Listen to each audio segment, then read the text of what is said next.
You've got a first-round NFL draft pick, a star wide receiver with a future worth millions. And then you have a convicted felon, inmate number 07128222. How on earth can one man be both? Today, we're getting into the absolutely shocking story of Ray Carruth, a story of murder, a wild manhunt, and the incredible survival of the son he tried to have killed. All right, so here's how we're going to break this down. We'll look at this story in 5 parts. We'll start with the dizzying heights of fame, then dive into the dark conspiracy, the investigation that cracked it all open, the pathetic end to his run from the law, and finally, the powerful, powerful legacy that grew out of this tragedy.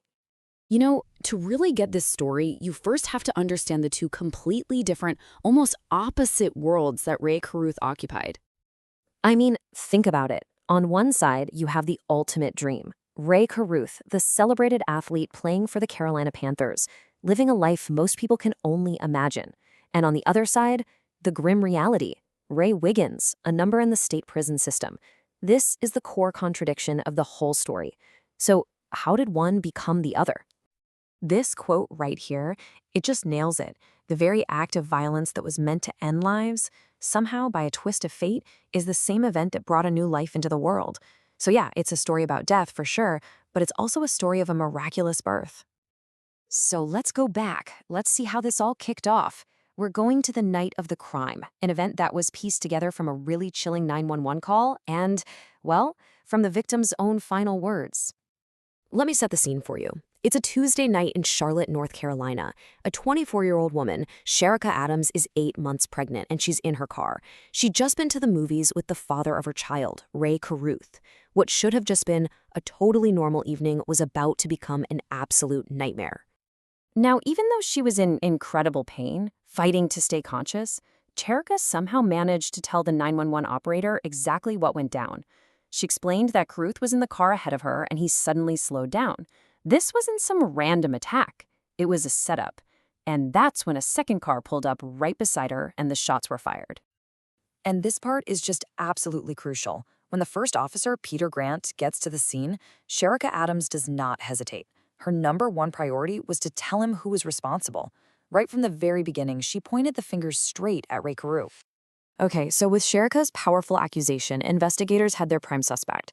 But they needed proof, right? Let's look at how a piece of technology, which was still pretty new back then, completely demolished Carruth's entire story. Karras' alibi was really simple. I wasn't there. He told police he was miles away on a completely different road.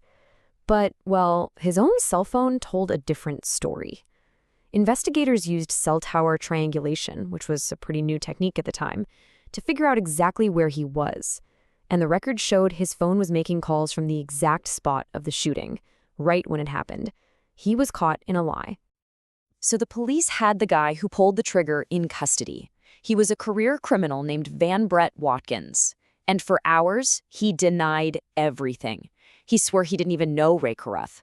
But then, something totally unplanned happened in that interrogation room, and it changed the entire course of the investigation. While detectives are questioning Watkins, they bring him a plate of food. And as he's eating, a news report comes on the TV. And who does he see? Ray Carruth, at a press conference, telling reporters with a straight face that the people who shot his pregnant girlfriend deserved the death penalty.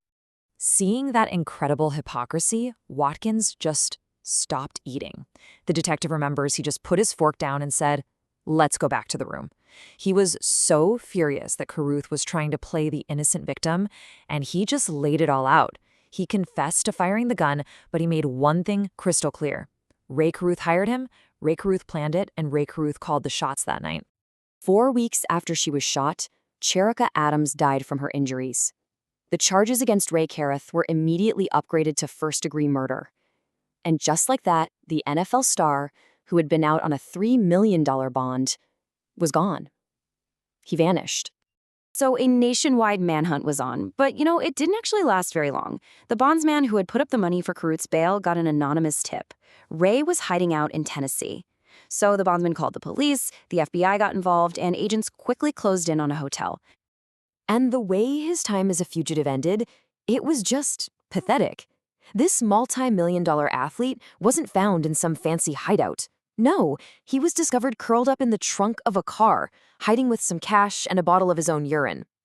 From NFL stardom to the trunk of a Toyota, it was all over. All right, let's move to the final chapter of this. Because while Ray Carruth's story became one of crime and punishment, another, much more powerful story was just beginning. One of incredible strength and, really, resilience. So, ultimately, while this whole story was born from a truly evil act, it didn't end there. Sharika's final act on this earth was to give life to her son, Chancellor Lee. Now, because of oxygen deprivation during that traumatic emergency C-section, Chancellor was born with cerebral palsy. His life has been a fight from day one. He was raised by his heroic grandmother, Sandra Adams, and he has just defied every single expectation, growing into this happy, loving young man. So the plot to end a life actually resulted in the creation of a truly remarkable one. Cherika Adams' legacy isn't her murder, it's her son. And as Ray Carruth is now out of prison after nearly 2 decades, the story keeps going, which leaves us with a final question.